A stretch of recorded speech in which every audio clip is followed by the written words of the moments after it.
He thought it was just a test, a harmless trap. But when he saw what she did with the money, he realized she wasn't the one being tested, he was. For more powerful stories like this, subscribe to Simply Stories. The late afternoon sun cast a golden hue over the sprawling mansion nestled in the hills. Inside, the silence was broken only by the faint ticking of a vintage wall clock and the occasional rustle of paper. In the heart of the grand study sat the billionaire, lone, contemplative, and calculating. He leaned back in his leather chair, a crystal glass of untouched scotch resting beside a stack of financial reports. His sharp eyes scanned numbers, profits, projections, but his mind was elsewhere. Slowly, a smirk tugged at the corner of his mouth. "Let's see if she's really as honest as she looks," he murmured to himself, almost amused by his own plan. Rising from his chair, he moved toward the large oil painting behind his desk, an abstract landscape few ever noticed. With practiced hands, he swung it open on hidden hinges, revealing a wall safe embedded in the stone. He turned the dial slowly, deliberately. Click! The heavy door creaked open, revealing neatly stacked bundles of crisp $100 bills and a collection of jewelry heirloom watches. Diamond-studded bracelets and a single velvet box holding a necklace worth more than most people's homes. He left it all exposed, untouched. A tiny red light blinked from the photo frame perched across the room, its lens carefully hidden behind the smiling faces in the picture. The hidden camera was live. He stepped away without a second glance, walked out of the room, and disappeared down the hallway, leaving the study door slightly ajar. The trap had been set. 10 minutes later, the maid entered quietly, as she always did. Her shoes made no sound on the polished floors. Balanced in her hands was a silver tradie, a slice of lemon, and a folded linen napkin. She paused at the door, knocking softly out of habit, though she received no response. Assuming he had stepped away, she entered with care. Her eyes drifted. Across the room, Anne landed on the open safe. She froze. Not with panic, but with stillness. Her gaze lingered just a moment too long on the stacks of money, the shimmer of gold and silver under the soft lights. But then she blinked, pulled herself back to focus, and continued toward the desk, placing the tray gently where she always did. She straightened the notepad, tucked in the chair, and wiped the surface clean. Still, her eyes darted once more, toward the gaping safe door. A breath caught in her throat. She walked toward it not in greed, but with uncertainty. Was it a mistake? A setup? A warning? She stood before it for a moment, close enough to feel the cool air seeping from inside. The steel walls. The temptation was tangible, the kind that makes the skin itch and the mind race. But she didn't reach in. She didn't even lean forward. Instead, she lifted her apron, took a clean corner of the cloth, and gently pushed the door closed. It shut with a soft metallic click. She stared at the handle, then raised her cloth again and wiped it twice, removing any trace of her fingerprints, as if she wanted no part of whatever game this was. No evidence. No questions. She adjusted her uniform, picked up the empty tray, and walked out the same way. She came silent, composed, and unswayed in another wing of the mansion. The billionaire watched everything unfold on the screen of his tablet. The live feed played without interruption. He had expected hesitation, perhaps curiosity, maybe even a trembling hand reaching for just one item. But there was none of that. She hadn't flinched. Not once. She had stared temptation in the face, considered it tanned, walked away with dignity, intact. He leaned forward, narrowing his eyes at the screen, studying her expression. No fear, no guilt. Just a quiet firmness, a refusal to be anything but who she claimed to be. Interesting, he muttered, unable to look away. Didn't even flinch. He tapped the screen to replay the footage, watching again as she closed. The safe, slowly, carefully, deliberately. A flicker of something crossed his face. Not suspicion. Not disappointment. But something closer to admiration. The safe had been left open as a test. But now, as the screen went dark and her footsteps faded down the hallway, a new question lingered in the room, unspoken and heavier than gold. Who was really being tested? The next morning, the billionaire woke earlier than usual, though he'd barely slept. His mind replayed the moment the maid shut the safe clean, cautious, without greed. That image stuck with him, lingering like a melody he couldn't place. He told no one about the test. It's not his assistant, not security, not even the house manager. Instead, he started watching her quietly, deliberately. He didn't need cameras now, simply observed. From the shadowed corners of corridors or behind half-closed doors, he noticed things that had escaped him before. She always arrived before her shift officially began. Never late. She moved through the mansion with quiet precision, dusting antiques like they were sacred. Adjusting curtains to let just the right light through, she never lingered. She never slacked. Every evening, she left with the same canvas bag on her shoulder. Worn at the edges, faded near the zipper. One evening, curious, he followed from a distance and saw her take leftover bread rolls and fruit from the staff kitchen, wrapping them in old paper napkins.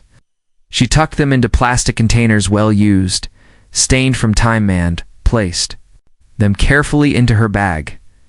Nothing wasted, nothing stolen, salvaged. That night, he opened a file on his tablet labeled payroll. He scrolled through her history. Her salary was modest but fair, yet half her checks remained uncashed. His brow furrowed.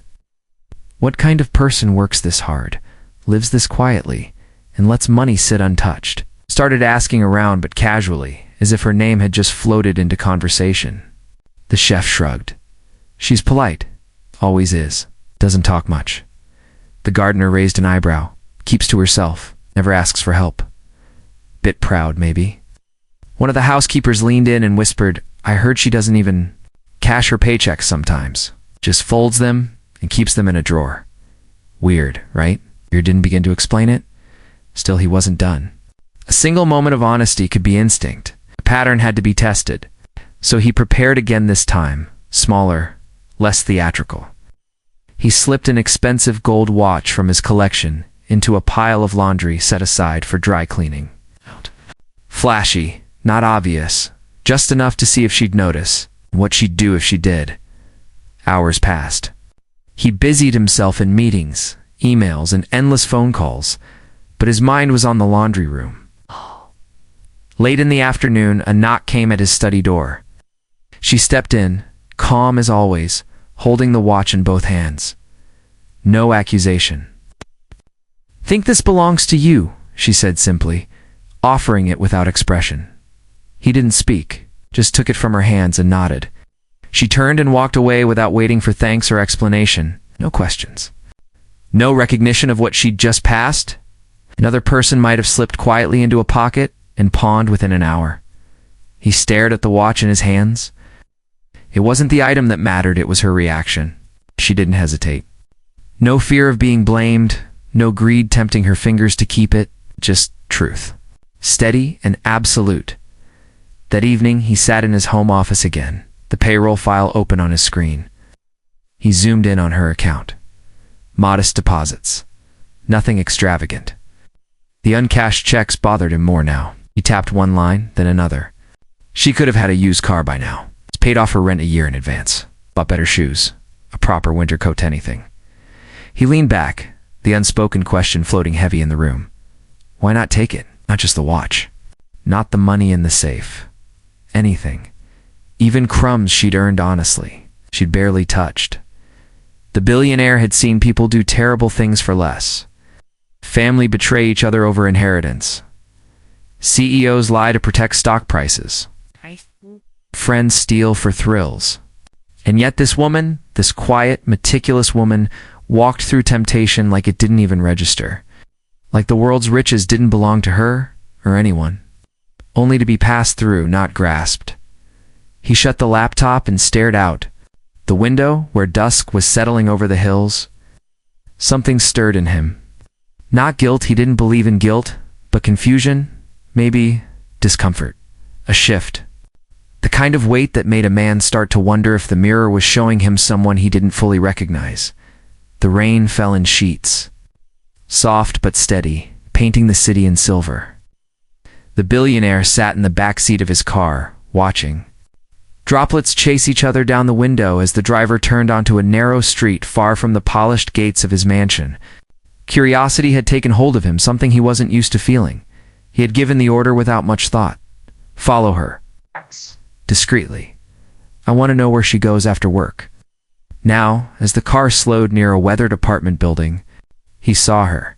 The maid, walking with her shoulders hunched against the cold, a canvas bag clutched tightly under one arm, her shoes soaked through by puddles. She stopped before entering, glancing over her shoulder, not out of suspicion, but habit. Then, as if it were part of a routine, she knelt beside the iron railing and reached into her bag. She pulled out a wrapped sandwich, still warm from the way steam lifted into the cold night air. An unhoused man, sitting cross-legged beneath a soaked blanket, looked up with tired eyes. She didn't say a word, just handed him the food and placed a small thermos beside it. He nodded. She smiled faintly, then disappeared inside the building. The billionaire said nothing as he watched, but something in his chest shifted. The apartment itself was a far cry from the world he knew. Cracked walls, flickering lights on every other floor, and a gate that didn't quite close. Humble wasn't even the word for it. It was survival, day by day. The next morning, he sat in his study long before sunrise, staring into the fire that crackled softly behind the iron grate. The world outside was still damp from last night's rain. When she arrived, she did so as she always did, and time, without complaint, moving through the house like a breeze. But this time, he asked his assistant to send her in. She entered his study carefully, unsure. It wasn't common for staff to be summoned here. She stood, hands folded in front of her, waiting. He looked at her for a long moment before speaking. His tone wasn't accusatory, but it wasn't gentle either. Why didn't you touch the safe? The question hung in the room like a suspended breath. She didn't flinch. Her expression didn't change. She just answered quietly but firmly. Because it wasn't mine. Silence. The fire crackled louder than before. He leaned forward. He didn't hesitate, not even for a second. I saw it, she said, but I knew it wasn't meant for me. Some things don't need to be explained. He studied her face. Searching for any sign of deceit, there was none. Only the calm of someone who had long made peace with themselves. He wasn't done. Something in him needed to know more. Why do you live the way you do? He asked, his voice low. You work hard, you don't spend, you could have more, but you choose not to. For a moment she said nothing. Then she sat, uninvited, but with a quiet dignity that made the act feel appropriate. Her voice was even as she began. I used to be a nurse, she said. Before all this, before the cleaning jobs, before I carried rags instead of charts. His eyes narrowed. This wasn't the story he expected. My mother got sick, she continued. The bills kept coming, and the hospital wouldn't let me stay on part-time. So I left. I cleaned during the day, took care of her at night. I studied when I could. Some days, I slept 2 hours. Others, not at all. She paused, her hands resting quietly on her lap. I've seen people steal from patients, nurses slipping medicine into pockets, family members arguing over wills while their relatives were still breathing. I learned something watching all of that. She looked up at him, her eyes clear, unafraid. Taking what isn't yours, especially when no one's watching, poisons the soul. Slowly, quietly, it changes you. The billionaire said nothing. He didn't know what to say. In his world, everyone had a price. Some were just harder to calculate than others. But sitting across from him now was a woman who couldn't be bought, not because she didn't need the money, because she wouldn't betray herself for it. He felt something unfamiliar stirring in his chest. Respect. Not the kind earned by deals or negotiations. Not the kind you fake during a speech. This was the kind that arrived unannounced and refused to be ignored. She stood. Sensing the conversation was over, but as she turned to leave, he spoke again, his voice softer now. You remind me of someone I lost a long time ago." She paused, but didn't turn around. "She was honest," he said. "Too honest for the world we live in." Without a word, the maid walked out, leaving him alone in the quiet, flickering glow of the fire. The silence felt heavier now, not because he was alone, but because, for the first time in years, he wasn't sure if he'd passed his own test. Morning. Light spilled across the polished floors of the mansion as the maid stepped through the front doors. Same time as always, the same quiet pace. But today felt different. The air had a weight to it. She noticed it the moment she stepped in her usual path toward the kitchen, blocked by a security guard she didn't recognize. He gave a polite nod and gestured toward the lounge. "You're needed in there," he said simply. She blinked, confused, but obeyed. She had never been summoned to that part of the house before. Her work rarely touched the lounge, a space reserved for guests and high-profile visitors. Her shoes tapped lightly as she entered. And then she stopped. At the center of the room sat a single envelope, cream-colored, thick, resting on a marble side table. No name written on the front, but she knew it was meant for her. Slowly, cautiously, she stepped forward and picked it up. Inside was a folded letter on fine stationery, and beneath it, a check neatly signed, undeniably real. Its amount impossible to mistake. 6 figures. Enough to wipe out debts she never spoke of. Enough to change everything. She read the letter in silence. The handwriting was neat and deliberate. For honesty, grace, and strength most of us only pretend to have. There was no signature, no flourish, just the truth laid bare. She stood frozen, the letter trembling slightly in her hands. Not because of greed or disbelief, but because someone had finally seen her, not just her labor, but her worth. Later that day, she was called to the study. He was waiting for her, there, standing by the fireplace with his hands in his pockets. For once, he didn't look like a man built by steel and silence. He looked human, fallible, humbled. She entered quietly, holding the envelope but saying nothing. He gestured toward the chair across from him. She didn't sit. "I want to offer you a new role," he said, voice low but steady. "Not here at the foundation, director of ethics, rebuilding the board, changing direction. I want someone who sees the world clearly, someone I can trust to hold us accountable, someone who's lived through more than numbers in boardrooms." She looked at him, unreadable. "Why me?" "'Cause you didn't ask for anything," he said. "And that's exactly why you deserve everything." She was silent for a long moment, then finally spoke. "I'll take it," she said softly. "But no favors. Let me earn it." He smiled, not wide, but real. "Deal." Weeks passed. The mansion grew quieter without her daily presence. Though her spirit lingered in the corners, in the spotless floors, the freshly arranged curtains, the quiet order she had once carried on her shoulders, her new life moved fast. To the foundation's tempo with the same precision she once used to arrange cutlery. She reviewed policies, attended meetings, asked hard questions, and listened harder. The staff noticed, the board took note. She didn't speak much, but when she did, people listened. Then came the gala. A grand affair. High ceilings, clinking glasses, polished shoes moving across marble. The nonprofit's annual charity event. This time with a theme of rebuilding, of integrity, of change. Donors filled the room, cameras flashed, and speeches rolled one after another. Then came hers.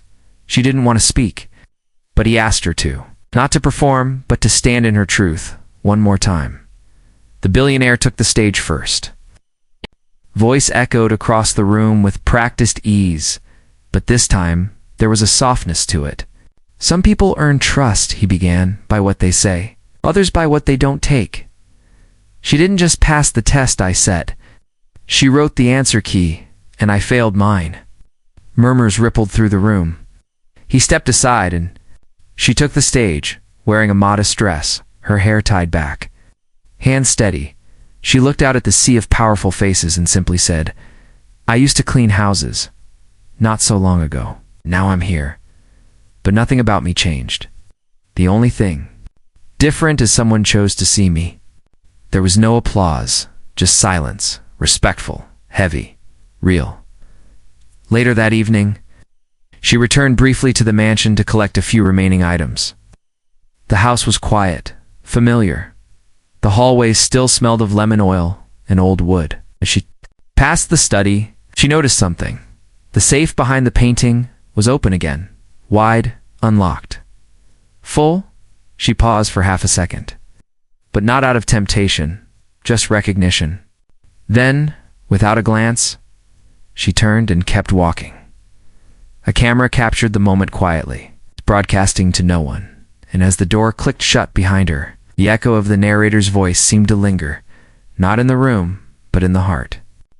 Asterisk, when you give people the chance to betray you, don't be shocked when some choose to teach you what trust really means.